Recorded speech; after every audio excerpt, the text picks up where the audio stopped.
Sentiamo le loro ragioni. Perché la gente poi, scusate, una folla, si i massimi sistemi vanno a impattare nella vita delle persone.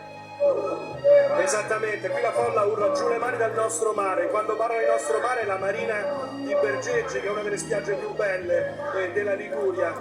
Questo striscione parla chiaro: fermate il mostro, così viene definito il rigassificatore. Chiedo a Nicola, che è il presidente di questa associazione, amministratore di questa associazione, che voleva controbattere su una cosa, soprattutto dei testi sulle bollette. Sì, perché ho sentito dire che se vogliamo bollette più basse portiamo i rigassificatori. Nel caso di Savona Vado, la bolletta aumenterà se viene qui, perché il rigassificatore è già a Piombino.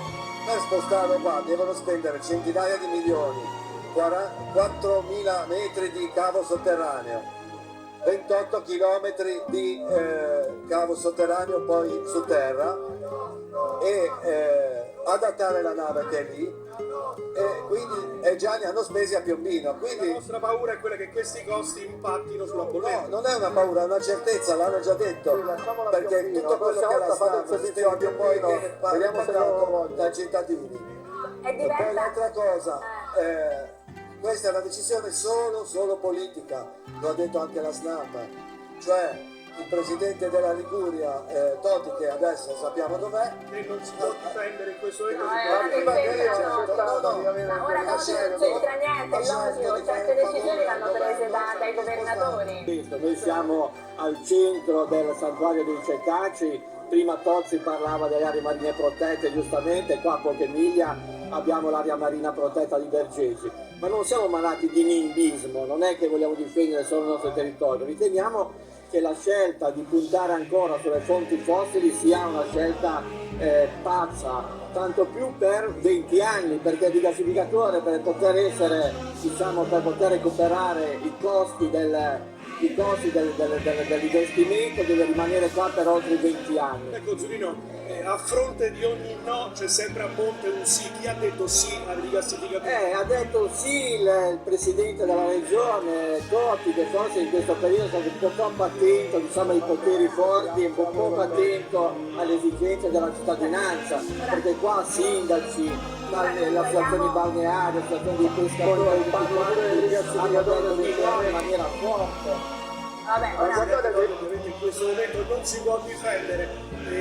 Esatto, aspetta. Se avete domande da studio... aspetta che facciamo un giro. 2 anni fa, quando il gas costava 350 euro a kilowattora, a megawattora, diciamo, eravamo tutti lì in attesa dei rigassificatori perché avevamo le bollette che non riuscivamo a pagarle. Se vogliono continuare a pagare le bollette più alte, le pagassero loro nella loro regione e il rigassificatore se lo prende qualcun altro, perché quello è, se non vuoi il rigassificatore avrai le bollette più alte. Allora sentiamo cosa risponde. No, non è vero, no, facciamo le 8. Ma non è vero, perché in questi anni intanto c'è stata una riduzione del consumo di gas in Italia da 87 miliardi di metri cubi a 61 miliardi. E noi abbiamo l'obiettivo di arrivare a 50 miliardi entro il 2030, e il prezzo del gas, che era salito per la guerra in Ucraina, in effetti è sceso e ritornato ai costi precedenti.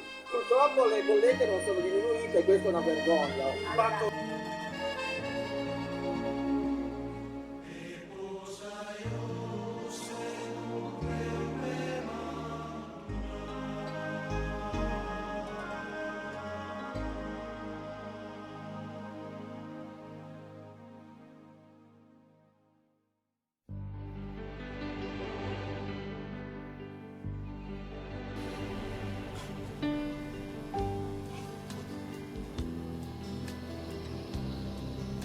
Appoggiata lì nel porto di Piombino è impossibile notarla dall'esterno di un'area dal passato industriale. Il contesto naturale meraviglioso si intravede in lontananza, l'Elba. Siamo a bordo della Golar Tundra, il punto più alto di questa nave che è anche un impianto industriale, lo vediamo, è al lavoro in questo momento. Qui ci sono le infrastrutture, lì si vede l'imboccatura del porto di Piombino. Dal 2023 in Toscana potrebbe arrivare in Liguria nel 2026 tra Vado e Savona dopo le autorizzazioni nazionali. Lascerebbe l'attuale sito senza alcuna motivazione tecnica o di natura industriale, senza alcun problema riscontrato. Abbiamo un'autorizzazione che ci è stata rilasciata dal commissario Gianni che ci consente di stare a Piombino fino a luglio del 2026.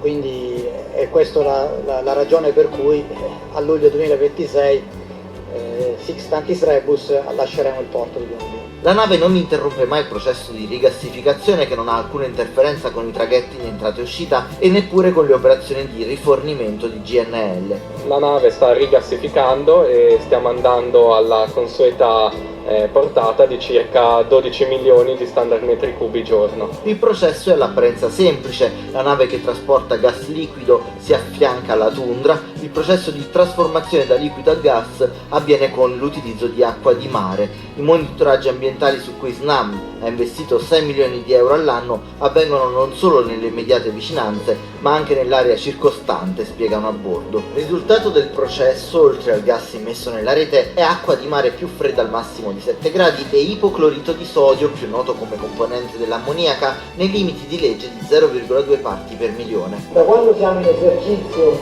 abbiamo affrontato anche momenti di cattivo tempo, come potete immaginare, anche molto forti. La Golar Tundra è un impianto industriale e come tale deve confrontarsi con i temi di sicurezza e inquinamento che a bordo Snam sostiene di saper gestire come in ogni altro impianto.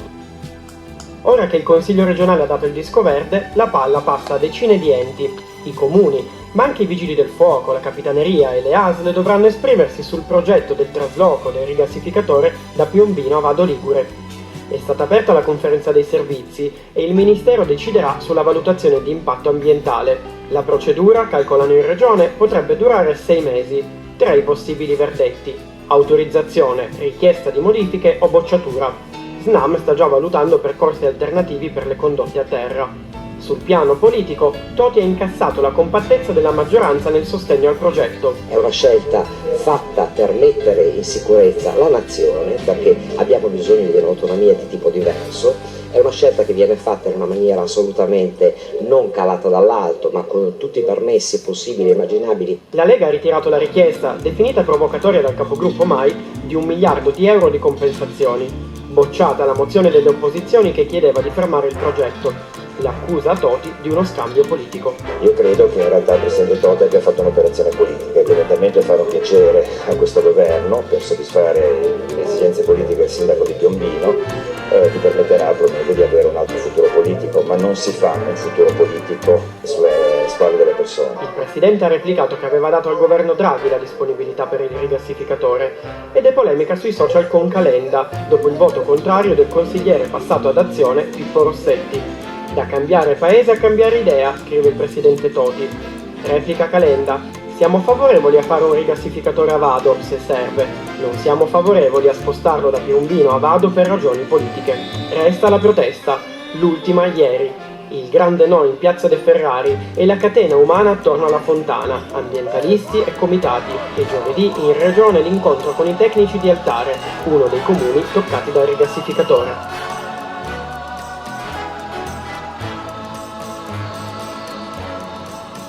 Nella nuova planimetria di Snam per il progetto del rigassificatore a Savona Vado sono spariti gli habitat marini di pregio, in particolare il coralligeno che era presente nella versione precedente. A denunciarlo con un comunicato corredato di mappe il WWF di Savona. A essere contestate la planimetria nautica con vincoli depositata a inizio aprile. Un documento nel quale oltre all'impianto dovrebbe essere evidenziata la vita vegetale e animale che caratterizza l'area. Nella nuova versione della mappa, invece, in corrispondenza dell'ancoraggio della nave, dove prima c'era il coralligeno, ora compare una campitura uniforme definita sedimento sabbioso, fangoso o detritico. Secondo noi è un elemento che va un po' a sminuire fondale, diciamo, innanzitutto di Vado Ligure e anche quello che può essere l'impatto del progetto sul fondale stesso. Nella rada di Vado, da Savona a Bergeggi, la presenza di specie di interesse comunitario è invece documentata e monitorata. Questo è stato fatto a più riprese, in particolare nel 2015, nuovamente poi nel 2020 con la redazione dell'Atlante degli Habitat. SNAM nella sua replica sostiene che nella documentazione inviata il 21 marzo fosse compresa la mappa completa degli habitat marini. La ricchezza di plancton e la biodiversità del resto è condizione fondamentale per sostenere i cetacei e la grande fauna.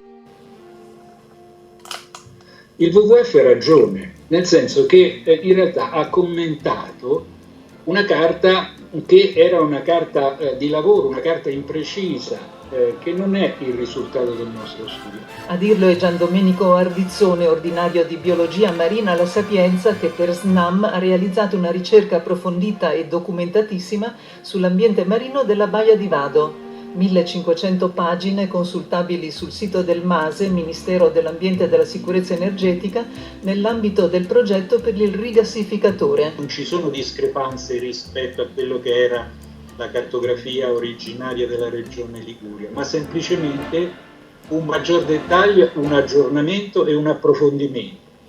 Cioè, voglio dire, tanto per comprenderci, c'è la stessa differenza che c'è tra una radiografia e una TAC. Un livello di dettaglio che secondo lo studioso ha permesso di individuare per la nave rigassificatrice un sito sicuro anche se molto vicino a habitat di pregio. Tutto l'impianto della condotta, quindi del tubo e del sistema di ancoraggio al fondale, è realizzato su un fondale fangoso, quindi non c'è assolutamente niente che possa essere danneggiato. Dovranno invece essere monitorati nel tempo gli ambienti di interesse naturalistico documentati in prossimità dell'impianto.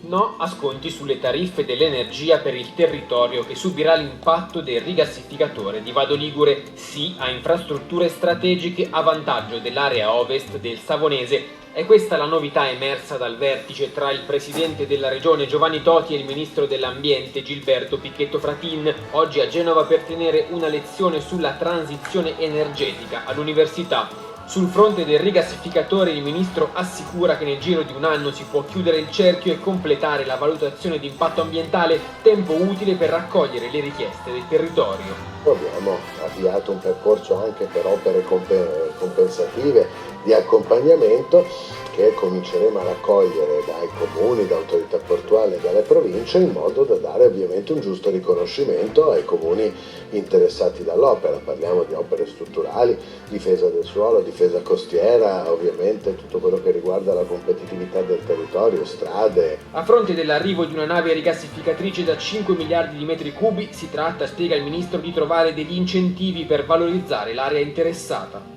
La valutazione è stata rispetto a quelle che sono le infrastrutture che sono previste in vari piani, ci sono anche accordi di diversi anni fa e naturalmente si tratta di fare una valutazione per cogliere un'opportunità di sviluppo. Intanto continuano le manifestazioni dei comitati. Domenica alle 15 sarà formata una catena umana sulle spiagge della costa savonese. Tra i temi all'ordine del giorno anche il trasferimento dei depositi chimici da Multedo a San Pierdarena a Genova, con da una parte, preoccupazione dall'altra. Vado Ligure si spacca sul progetto del rigassificatore offshore. Come annunciato ieri dal presidente della regione Toti, commissario governativo per questa infrastruttura, l'impianto dovrebbe essere installato proprio qui a 4 km dalla costa. La nave Golar Tundra, operativa e ancorata a Piombino, resterà in Toscana almeno fino al 2026, per poi essere trasferita al largo di Vado per 17 anni. Non è un no a priori, non è un sì condizionato. Valuteremo il progetto che è stato presentato ieri in regione da SNAM nell'ambito di un progetto più ampio che riguarda tutta la nazione. Ci sono elementi sia sotto il profilo ambientale che sotto il profilo della sicurezza che sotto il profilo delle ricadute sia economiche che occupazionali che devono essere valutati attentamente. Questo sarà il nostro impegno impegno, soprattutto sulla parte sicurezza e ambiente. Saranno temi che saranno affrontati con i nostri tecnici, con i tecnici preposti a questi tipi di impianti. Posizioni interlocutorie anche sul fronte politico. Non è mistero che la sindaca Monica Giuliano abbia sostenuto Toti alle scorse regionali, ma la sua maggioranza sia di centrosinistra costruita attorno al PD. PD che ieri ha duramente attaccato il presidente di regione sul mancato coinvolgimento del territorio. Ancora più decisa la reazione del gruppo di opposizione Memoria e Futuro. Siamo molto preoccupati perché l'opera si andrebbe ad inserire in un territorio che è già gravemente appesantito da altre servitù, e ci preoccupa anche il fatto non solo dell'impatto ambientale, ma dell'eventuale rischio per la salute e per la sicurezza dei cittadini, oltre che anche per l'economia locale, perché abbiamo un sacco di strutture ricettive lungo la costa, e tenuto conto che anche le dichiarazioni del Presidente della Regione non ci confortano, perché laddove ci saranno delle compensazioni è certo che ci saranno dei danni e quindi il risarcimento sarà comunque parziale. Anche i sindaci di Quiliano, Altare, Carcare e Cairo Montenotte, sui cui territori passerebbe il gasdotto, dicono di attendere il progetto, ma alcuni rimarcano un mancato coinvolgimento. Più netti invece comitati e associazioni ambientaliste, che in un comunicato hanno parlato di tutelare in primo luogo salute e sicurezza.